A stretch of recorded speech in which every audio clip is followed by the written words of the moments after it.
മനുഷ്യനുണ്ടായ കാലത്തോളം പഴക്കമുള്ള ഒരു ആശയം, നൂറ്റാണ്ടുകൾ പഴക്കമുള്ള ഒരു വാക്ക്. അങ്ങനെ ഒരു ആശയത്തെ, വാക്കിനെ ഈ 2010കളിലോ 20കളിലോ ഒക്കെ കയറി വന്നിട്ട് മനുഷ്യ മനസ്സുകളിൽ ഡൊമിനേറ്റ് ചെയ്യാൻ ഒരാൾക്ക് പറ്റുമെന്ന് പറഞ്ഞാൽ വിശ്വസിക്കുമോ? ഞാൻ ഹാബിറ്റ്സ് എന്ന വാക്കിനെ കുറിച്ചാണ് പറയുന്നത്, ആശയത്തെക്കുറിച്ചാണ് പറയുന്നത്. ഈ വാക്ക് ഞാൻ പറയുമ്പോഴേക്കും നിങ്ങളുടെ മനസ്സിലൊരു പുസ്തകം ഓടിയെത്തിയിട്ടുണ്ടാവും.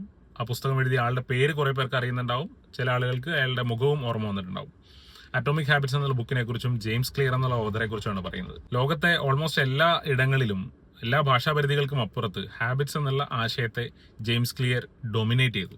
ഹാബിറ്റ്സ് എന്ന് പറയുന്നത് അത്ര നാരോ ആയിട്ടുള്ള, ഒരു നിഷായിട്ട് കൺസിഡർ ചെയ്യാൻ മാത്രം നാരോ ആയിട്ടുള്ള ഒരു മേഖല പോലുമല്ല, അത്യാവശ്യം ബ്രോഡ് ആയിട്ടുള്ള ഒരു മേഖലയാണ്. അപ്പോൾ അങ്ങനെയാണെങ്കിൽ നിങ്ങൾ വർക്ക് ചെയ്യുന്ന ആ സ്പെസിഫിക് ആയിട്ടുള്ള മേഖലയിൽ, ഒരു ജോഗ്രഫിക് റീജിയനുള്ളിൽ, ഒരു ഭാഷാ പരിധിക്കുള്ളിൽ, നിങ്ങളുടെ സർക്കിളുകളിൽ, നിങ്ങളുടെ സോഷ്യൽ മീഡിയയിലൊക്കെ ആ ആശയത്തെക്കുറിച്ച് ആളുകൾ ചിന്തിക്കുന്ന സമയത്ത് ഏറ്റവും ആദ്യം ഓടിയെത്തുന്ന പേരായിട്ട്, ഏറ്റവും ആദ്യം ഓടിയെത്തുന്ന മുഖമായിട്ട് നിങ്ങൾക്ക് മാറാൻ ഒരുപാട് എഫേർട്ട് വേണ്ടി വരില്ല. ലോകം മൊത്തം ഡൊമിനേറ്റ് ചെയ്യുന്ന കാര്യമല്ല നമ്മൾ പറയുന്നത്.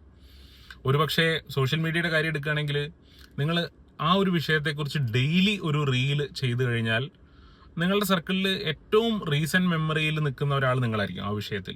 ട്രസ്റ്റും അതോറിറ്റിയൊക്കെ ബിൽഡ് ചെയ്യുന്നത് ദാറ്റ്സ് എ ഡിഫറെന്റ് തിങ്. പക്ഷെ അറ്റ്ലീസ്റ്റ് ആളുകളുടെ റീസെന്റ് മെമ്മറിയിൽ ഏറ്റവും ഫ്രഷ് ആയിട്ട് നിങ്ങൾ നിൽക്കും.